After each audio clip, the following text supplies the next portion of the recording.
Hi అండి, అందరికీ నమస్కారం. శ్రీమద్ రామాయణం శ్రీమద్ రామ వాల్మీకి రచించిన రామాయణం అండి. ఇది మనం 2 భాగాలు చెప్పుకున్నాం. ఇప్పుడు 3వ భాగం, బాలకాండలో 3వ భాగం. సరియు నదీ తీరం వెంబడి కోశల రాజ్యంగా పేరుగాంచిన విశాల భూభాగం వ్యాపించి ఉంది. ఆ దేశం సస్యశ్యామలమై ధాన్య సమృద్ధి కలిగి సిరి సంపదలతో తొలదూగుతూ ఉండేది. ఈ విశాల రాజ్యంలోనే విఖ్యాతమైన అయోధ్య నగరం కూడా ఉంది. విశ్వ మానవాళిని పాలించిన వైవస్వత మనువు యొక్క అభీష్టానుసారం ఈ నగరం నిర్మించబడింది. వైభవోపేతమైన ఈ నగరం 96 మైళ్ళ పొడవు, 24 మైళ్ళ వెడల్పు కలిగి యోజనాబద్ధంగా నిర్మించబడింది. మదించిన ఏనుగులు, పరిమళభరితమైన జలాలను ఈ నగరపు అందమైన సూటిగా సాగే బాటల మీద వెదజల్లి సువాసనలు లీలినట్లు చేస్తుంటాయి. దివ్య లోకాల నుంచి అప్సరసలు సుందరమైన విమానాలలో వచ్చి ప్రతిరోజు ఈ నగరం మీద పుష్పవర్షం కురిపిస్తుంటారు. అయోధ్యాపుర ద్వారాలు చంద్రకాంత శిలా నిర్మితమైనవి.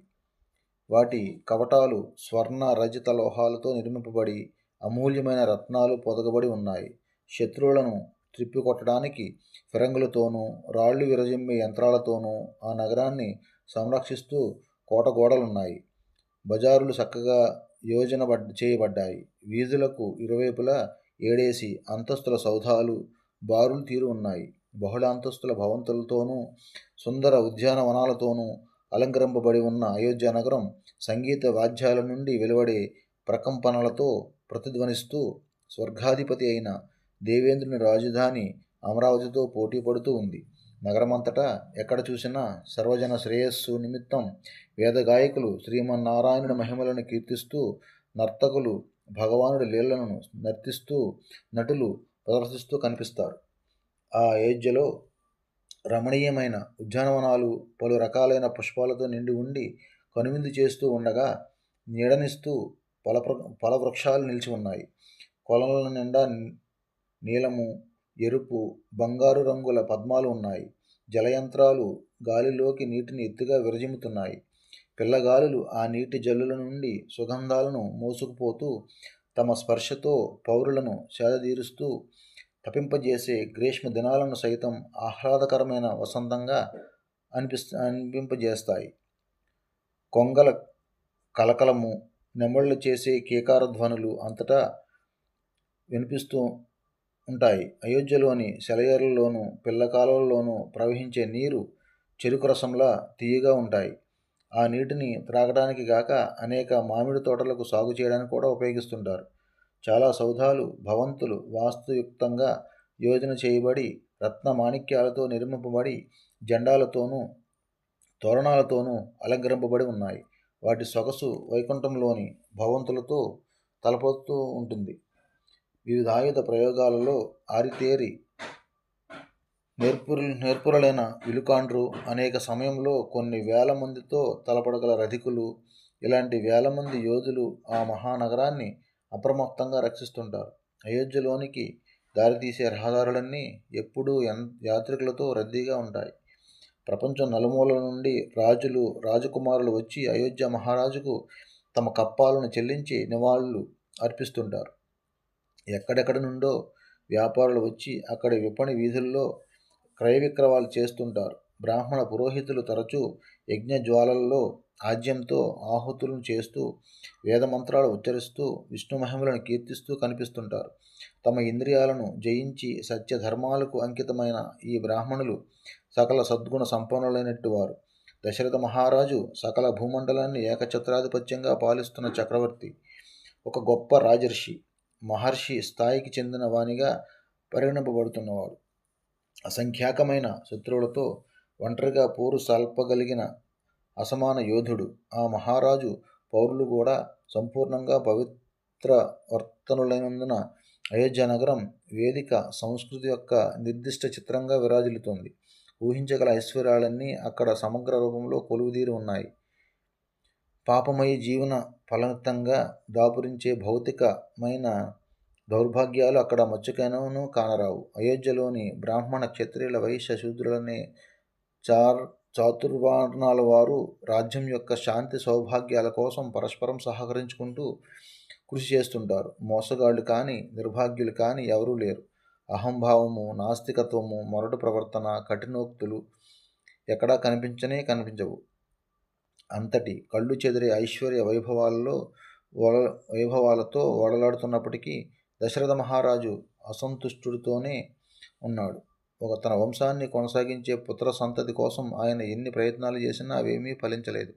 చివరగా ఎంతగానో ఆలోచించిన మీదట పుత్ర సంతానం కోసం దశరథ మహారాజు అశ్వమేధ యాగం చేయాలని నిర్ణయించారు. ఈ తలంపుతో రాజపురోహితులను పిలిపించడానికి ఒక ప్రధాన సచివుడైన సుమంత్రుణ్ణి పంపించారు.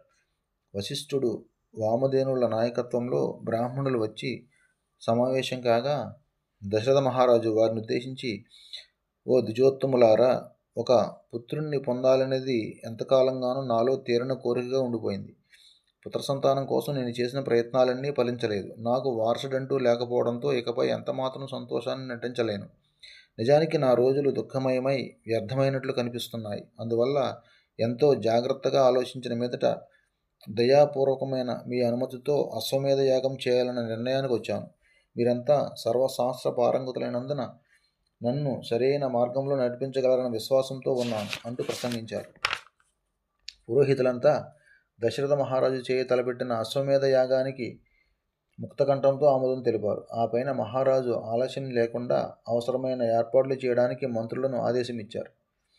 తర్వాత సుమంత్రుడు దశరథ మహారాజుకు గతంలో ఒకప్పుడు మహర్షుల సమావేశంలో సనత్కుమారుడు చెప్పగా తాను విన్న ఒక కథను వివరించాడు. ప్రియమైన రాజా, ఈ కథ మీకు చాలా ఆసక్తిదాయకంగా ఉంటుంది. ఎందుకంటే రత్నాల్లాంటి 4 కుమారులకు మీరు తండ్రి కానున్నారని ఇది సూచిస్తుంది అంటూ సుమంత్రుడు చెప్పడం మొదలుపెట్టాడు. వెనుకటి మహాయుగంలో వచ్చిన సత్యయుగంలో సనత్కుమారుడు ఇదివరలో ఒకసారి ఇదే కథను చెప్పడం జరిగింది. ఆయన చెప్పిన సంఘటనలేవి ఇంతవరకు సంభవించలేదు, కానీ సుదూర భవిష్యత్తులో అవి సంభవిస్తాయనిపిస్తోంది. రోమపాద మహారాజు వల్ల జరిగిన పొరపాటు వల్ల ఒకసారి ఆయన రాజ్యంలో విపరీతమైన కాటక పరిస్థితులు ఏర్పడగా జీవరాశులన్నీ తీవ్రమైన భయాందోళనలకు లోనైనాయి.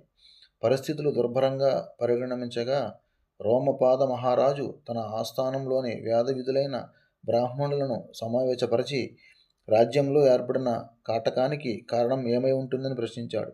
నా వల్ల ఏదో తప్పు జరిగినందువల్లనే నా రాజ్యం భయంకరమైన క్షామానికి గురైందని నాకు తెలుసు. ద్విజోత్తములారా, మీ జ్ఞానం అపారమైనది కనుక నేను గతంలో చేసిన పాపాలకు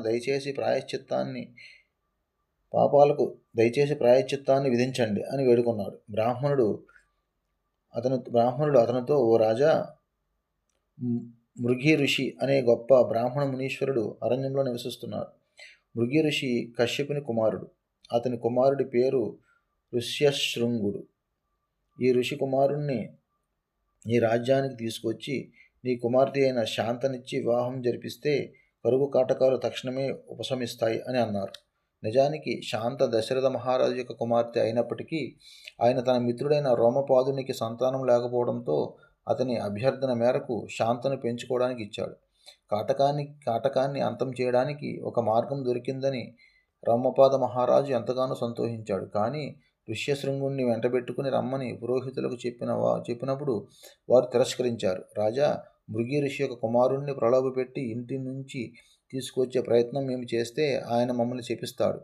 ఋష్యశృంగుణ్ణి మొదటి నుంచి ఏకాంతంలో ఉంచి అతని తండ్రి పెంచుతున్నాడు. అతను మరొక నరమానవుని చూసి ఎరగడు. ఋషిశృంగుడు స్త్రీ జాతికి చెందిన వారిని ఎన్నడూ ఒక్కసారి కూడా చూసి ఉండనందున అతనికి స్త్రీముఖం గురించి బొత్తిగా తెలియదు. ప్రియమైన రాజా, మేము నీ శ్రేయస్సు కోరే వారమైనందున ఋష్యశృంగుణ్ణి నీ రాజ్యానికి రప్పించడానికి ఒక ఉపాయాన్ని ఆలోచించాము. అత్యంత సౌందర్యవంతులైన వేశ్యలను అక్కడికి పంపించి వారి వయ్యారాలు వలకబోసి అతన్ని మోహింపజేయాలి. ఈ పద్ధతిలోనైతేనే పని సులభంగా నెరవేరుతుందని మా నిశ్చితాభిప్రాయం. వారి పథకానికి రోమపాద మహారాజు సమ్మతించి యవ్వనవంతులు అందగత్తెలైన వేశ్యలను పిలిపించాడు. ఋష్యశృంగుణ్ణి పై విధంగా తీసుకురావాలని రాజుగారు సూచించగా అందుకు తగిన బహుమతులను ముట్టజెపుతానని ఆయన వాగ్దానం చేయగా ఆ ఋషి ఆ యువఋషిని ఎలాగైనా సరే తీసుకొచ్చేందుకు నిశ్చయించుకున్న వారై ఆ యువతీమణులు అరణ్యానికి వెళ్ళారు. ఆ పైన ఆ వేషాంగనలు మృగి ఋషి ఆశ్రమానికి దగ్గరలోనే తమ శిబిరాన్ని ఏర్పాటు చేసుకుని అదును కోసం కాచుకుని ఉన్నారు. అలా ఉండగా ఒక రోజున ఋష్యశృంగుడు ఇంటి నుంచి బయలుదేరి బయటకు తిరుగుతూ అనుకోకుండా ఆ వేశ్యల శిబిరానికి రావడం తటస్థించింది. ఋష్యశృంగుడిని చూసి ఆ యువతులు ఆనందోత్సవాలతో అతన్ని సమీపించారు. నీవెవరవు అని ఆ యువకుణ్ణి అడగగా, నేను మృగి ఋషి కుమారుణ్ణి, ఇక్కడకు దగ్గరలోనే నా నా తండ్రి యొక్క ఆశ్రమంలో నేను తపస్సు చేసుకుంటూ ఉంటాను. మీరంతా చూడడానికి ఎంతో అద్భుతమైన సౌందర్యమూర్తులలాగా ఉన్నారు. మీరు ఒకసారి మా ఇంటికి వచ్చి నా పూజలను ఆతిథ్యాన్ని స్వీకరించండి అన్నాడు అతను. అప్పుడు ఆ వేశ్యలు ఋషిశృంగుణ్ణి కలిసి వెళ్ళారు. అక్కడ అతను వారికి అర్ఘ్యపాద్యాలను, రకరకాల ఫలాలను, కందమూలాలను సమర్పించి సాదరంగా సత్కరించాడు. అయితే అతని తండ్రి ఏ క్షణాన వస్తాడోనన్న తీవ్రమైన భయంతో ఆ యువతులు ఎంతోసేపు అక్కడ ఉండదలుచుకోలేదు. వారు వెళ్ళిపోతూ అతనితో, నా ప్రియమిత్రుడా, అతిథులను ఆదరించడంలో మా ఆచారాలు మీ వాటికి భిన్నంగా ఉంటాయి. మీ మర్యాదలకు బదులుగా మేము ఇప్పుడు మీ గౌరవ సత్కారాలను దయతో స్వీకరించు మా గౌరవ సత్కారాలను దయతో స్వీకరించు అని అన్నారు. అలా అంటూ ఆ యువతులు ఋష్యశృంగుణ్ణి ఎంతో ప్రేమతో గాఢంగా ఆలింగనం చేసుకుని తాము తెచ్చిన మధుర భక్ష్యాలను అతనికి పెట్టారు. కేవలం ఫలాలను, కందమూలాలను తినడానికి అలవాటు పడిపోయిన ఆ అమాయక ఋషికుమారుడు అంతటి రుచికరమైన భక్ష్యాలను ఇదివరకెన్నడూ తిని ఉండలేదు. నిజానికి ఆ మిఠాయిలు కూడా అవి ఏవో అద్భుతమైన ఫలజాతులకు చెందినవనే అతను అనుకున్నాడు. అదీగాక తన తండ్రి తప్ప వేరెవరినీ గాని చూసి ఎరుగనందున ఆ వేశ్యాంగులను అతడు అతిలోక మనోహరులైన పురుషులుగానే తలచాడు. ఆ యువతులు వెళ్ళిపోయిన తదుపరి ఋష్యశృంగుడు హృదయంలో ఏదో అలజడి, ఆందోళన అనుభవించసాగాడు. అతని హృదయంలో అంతవరకు సుప్త చేతనావస్థలో ఉన్న కామవాంఛ యొక్క బీజం అంకురించింది. ఋష్యశృంగుడు నిరంతరంగా ఆ రమణీయమణుల గురించి ఆలోచించసాగాడు. ఋష్యశృంగుడికి ఆ రాత్రి నిద్రపట్టడమే కష్టమైంది. ఆ యువతుల సుమధుర భాషణలు, వారి మృదువైన ఆలింగనాల గురించిన ఆలోచనలతో అతని మనసు, హృదయం ఉప్పొంగిపోతున్నాయి. మరో విషయమేమీ ఆలోచించలేని స్థితిలో ఉన్నాడు. మరునాడు ఋష్యశృంగుడు ఆ వేశ్యాంగనల శిబిరానికి వెళ్ళాడు. ఆ యువతులు మహదానందంతో ఋషిశృంగుణ్ణి స్వాగతించి, ఇది మా నిజగృహం కాదు, నదిలో తేలియాడే మా అద్భుతమైన ఆశ్రమంలోకి అడుగుపెట్టి మాతో పాటు ఒక చోటుకు వస్తే అక్కడ నిన్ను మరింత చక్కనైన పద్ధతిలో వినోదింపజేస్తాం. మా దగ్గర ఎన్నో రకరకాలైన రుచికరమైన ఫలాలు, కందమూలాలు ఉన్నాయి. అక్కడ ఎంత అద్భుతంగా ఆనందాన్ని ఆస్వాదిస్తూ కాలక్షేపం చేస్తామంటే అసలు కాలం ఎలా గడిచిపోతుందనే స్పృహ నీకు అసలేమీ తెలియదు అన్నారు. పరవశ హృదయుడైన ఋష్యశృంగుడు ముందు వెనుకలు ఆలోచించకుండా వేశ్యాంగనల వెంట వెళ్ళాడు. అలా ఆ యువతీమణులు అతన్ని ప్రలోభపెట్టి రోమపాదుడు పాలించే రాజధానికి వెంటబెట్టుకుని వచ్చారు. నిజానికి ఋష్యశృంగుడు గంగానదిలో పడవలో వస్తూ ఉండగానే సకల జీవరాశులకు ఆనందం కలిగించే విధంగా ఇంద్రుడు వర్షాలు కురిపించడం మొదలుపెట్టాడు. ఋష్యశృంగుడి ఆగమన వార్త తెలిసినతనే తడవుగా రోమపాద మహారాజు తన రాజభవనం నుండి వెలుపలికి వచ్చి ఆ యువ ఋషికి సాష్టాంగ నమస్కారం చేశాడు. ఆ పైన ఋష్యశృంగుడిని ఎంతో భక్తి శ్రద్ధలతో పూజించి రోమపాదుడు అతన్ని తన అంతఃపురానికి తోడ్కొని పోయి తన కుమార్తెను ఆ ఋషికి దానం చేశాడు. ఋష్యశృంగుడు పూర్తిగా సంతృప్తి చెందినాడైన గ్రహించిన మీదట రోమపాద మహారాజు అతన్ని ఆ విధంగా కపటోపాయంతో ప్రలోభపెట్టి ఇంటి నుంచి తీసుకువచ్చినందుకు అతడు గాని అతని తండ్రి గాని తన మీద ఆగ్రహించకుండా మన్నించాలని వేడుకున్నాడు. ఆ మేరకు ఋష్యశృంగుడు హామీ ఇచ్చిన మీదట ఎంతో వేడుకగా అతనికి శాంతతో వివాహం జరిపించాడు. వివాహానంతరం నవదంపతులు రోమపాద మహారాజు యొక్క భవంతిలోనే కాపురం చేస్తూ రాజభోగాలతో సుఖంగా కాలం గడిపారు. సుమంత్రుడు ఈ వృత్తాంతాన్ని వివరించి భగీరథ మహారాజుతో, ఓ రాజా, నీవు అశ్వమేధ యాగం చేయించడానికై ఋష్యశృంగుణ్ణి కోశ రాజ్యానికి పంపమని అర్థించి నీ మిత్రుడైన రోమపాదుని సహాయాన్ని తీసుకుంటావని సనత్కుమారుడు ఆనాడే చెప్పాడు. అశ్వమేధానంతరం అసదృశ్యులైన 4 పుత్రుల్ని పొంది నీ కోరికలను ఈడేర్చుకుంటావని కూడా ఆయన సూచించాడు అని ముగించాడు.